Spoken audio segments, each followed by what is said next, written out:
দিনে ডক্টর ইউনূসের একদিক দিয়ে যেটা হলো সেটা হচ্ছে যে উনি যে সারেন্ডার করলেন এবং আত্মসমর্পণ করলেন এবং শেষ পর্যন্ত উনি দিচ্ছেন, বলছেন যে ইলেকশন দিবেন।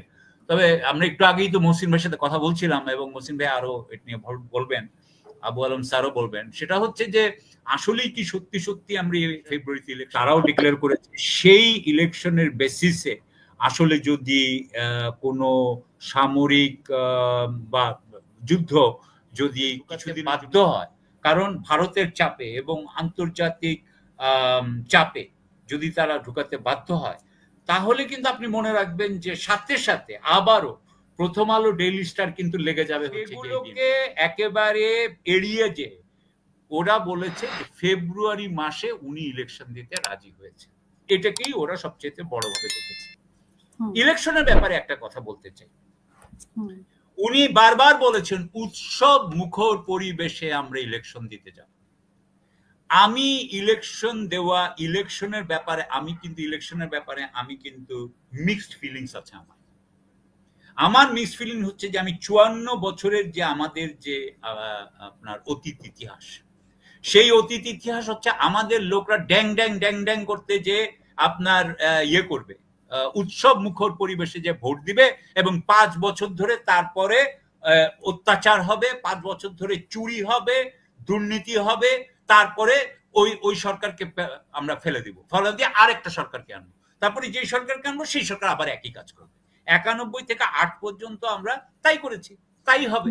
সুতরাং এতে আমরা কি ভুলে যাচ্ছি কেন? এতে আমাদের উৎসব হওয়ার কি আছে? আমরা উৎসব মুখর হতে যাবো কেন? এখন কি গান বাজিয়ে দিবেন আর পোস্টার চালিয়ে দিবেন? বরং ওই যে এনসিপি যে তার ইশতেহারে বলেছে যে আমরা কখনোই মানবো না যদি এমন কোন নির্বাচন হয়, আমাদের নির্বাচন ব্যবস্থা এমন হতে হবে যেখানে টাকার খেলা না হয়।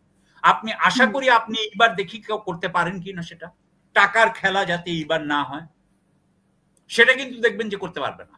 সেটা করতে না পেরে এখন কি বলছে উৎসব মুখর একটা পরিবেশ। সুতরাং আমি যেটুকু মনে করি সেটা হচ্ছে যে ডক্টর ইউনূসের যে সরকার, সেই সরকার অনেকগুলো কারিগরি কথা বললো, টেকনোক্রেটিক কথা বললো, ব্যুরোক্রেটিক কথা বললো। উনারা এখন ব্যুরোক্রেটিক ভাষায় কথা বলে। আমরা যারা বাইরে আছি, আমরা যদিও একসময় ব্যুরোক্রেসি করেছি, কিন্তু আমরা এই ব্যুরোক্রেটিক ল্যাঙ্গুয়েজ শুনতে রাজি নই। কারণ আমি আপনার কাছ থেকে আউটকাম চাই। আপনি কি আপনার বিধি পরিবর্তন করবেন কি করবেন না, that is not my concern. So আমি সেই হিসাবে বলবো যে আজকের দিনে ডক্টর ইউনূসের একদিক দিয়ে যেটা হলো সেটা হচ্ছে যে উনি যে সারেন্ডার করলেন এবং আত্মসমর্পণ করলেন এবং শেষ পর্যন্ত উনি দিচ্ছেন, বলছেন যে ইলেকশন দিবেন। তবে আমরা একটু আগেই তো মহসিন ভাইয়ের সাথে কথা বলছিলাম এবং মহসিন ভাই আরো এটা নিয়ে বলবেন, আবু আলম স্যারও বলবেন। সেটা হচ্ছে যে আসলেই কি সত্যি সত্যি আমরা ফেব্রুয়ারিতে ইলেকশন পাবো কিনা, সেটাও কিন্তু আমাদের দর্শক শ্রোতাদের মধ্যেও দেখলাম বেশ সন্দেহ। ভূ রাজনৈতিক, জিওপলিটিক্যাল, সেটা হচ্ছে আপনি দেখেছেন কয়েকদিন আগেই যে কম্বোডিয়া এবং থাইল্যান্ডের মধ্যে যুদ্ধ হয়েছে, মানে স্কারমিশ বলেন বা যেটাই বলেন সেটা হয়েছে। আপনি জানেন যে আরাকান আর্মির সাথে এবং মিয়ানমারে আমেরিকা এবং চীনের কিন্তু এখানে কিন্তু একটা প্রতিদ্বন্দ্বিতা চলছে। আপনি জানেন যে সেই ব্যাপারে বাংলাদেশের জন্য করিডোর এবং এবং এবং বন্দরের মালিকানা নিয়ে বা বন্দরের শেয়ার নিয়ে সেটা চালাবে কে, সেই Dubai port authority, Dubai port limited, এই ধরনের কথা কিন্তু আমরা শুনেছি। সুতরাং এখন থেকে নেক্সট 6 মাসের মধ্যে আপনি জানেন যে উইন্টার অফেন্সিভ, আমরা এর আগেও আপনার অনুষ্ঠানে বলেছি যে উইন্টার অফেন্সিভ কিন্তু সেই ধরেন অক্টোবর নভেম্বর ডিসেম্বরের থেকে কিন্তু উইন্টার অফেন্সিভের সময় শুরু হয়। আরাকান আর্মি কি সেই যুদ্ধ করবে সামরিক জান্তার সাথে? আমার মনে হয় যে এটা করার সম্ভাবনা অনেক বেশি। কারণ আরাকান আর্মি যদি এই যুদ্ধটা না করে তাহলে তারা তাদের উপকূলে যে দুটো শহরে, আপনার একটা শহরে চীনের ইনস্টলেশন এবং আরেকটা শহরে কালান্দান প্রজেক্টের যে ভারতে, এই দুটো শহরকে তাদের কবজায় আনতেই হবে। সেই কবজায় আনার জন্য আরাকান, কারণ ওইটা যদি না করতে পারে তাহলে চীন থেকে এবং ভারত থেকে তারা কিন্তু চাঁদা উঠাতে পারবে না। সুতরাং ভারত এবং চীনের উপরে নিজেদের লেভারেজ বাড়ানোর জন্য আরাকান আর্মি এই যুদ্ধটা করবে বলে আমার মনে হয়।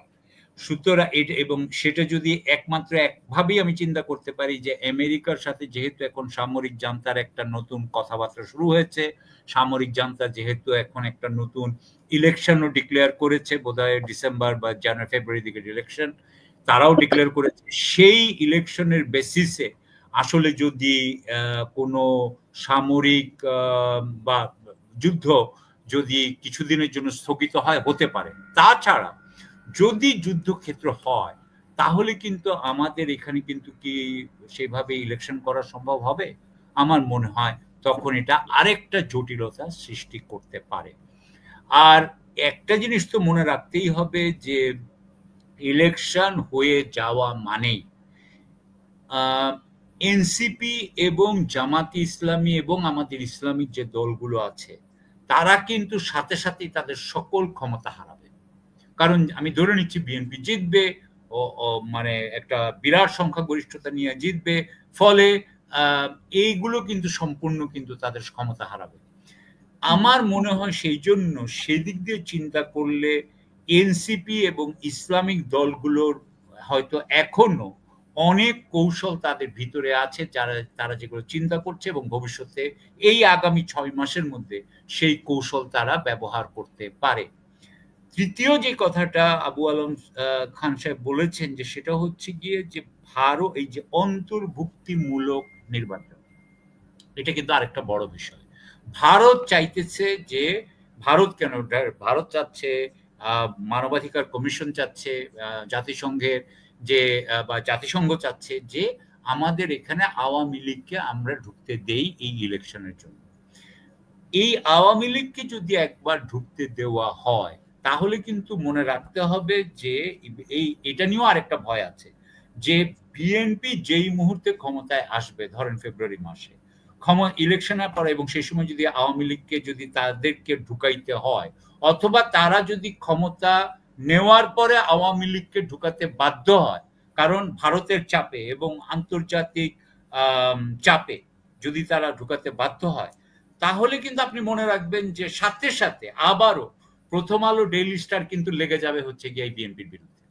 It will take some time, within a year or so BNP will become, মানে বিএনপি কিন্তু অত্যন্ত অজনপ্রিয় হয়ে যাবে যদি না তারা তাদের ইতিহাস থেকে শিক্ষা না নেয়। এখন পর্যন্ত আমরা দেখি সাধারণত ইতিহাস থেকে কেউ শিক্ষা নেয় না। সুতরাং সেই হিসাবে আমি বলতে চাই যে যদি ইলেকশন হয়েও, মানে ইলেকশন না হওয়ার কি কি কারণ বললাম, আর ইলেকশন যদি হয় তাহলেও অন্তর্ভুক্তিমূলক হলে কি সমস্যা, জটিলতার কথা বললাম, এবং অন্তর্ভুক্তিমূলক ইলেকশনের পরে 1 বছর বা 1.5 বছর বা 2 বছরের মধ্যে এটা ধরা হয় যে ভারত আবার এমন কিছু করবে যেটা করে সে বিএনপিকে সরিয়ে আবার আওয়ামী লীগকে বসাবে। সুতরাং আমরা কি আলটিমেটলি আবার যে কি তেই সেখানেই চলে যাচ্ছি কিনা, এই হচ্ছে আমাদের বর্তমান অবস্থা আমি যেভাবে দেখি। ধন্যবাদ। অসংখ্য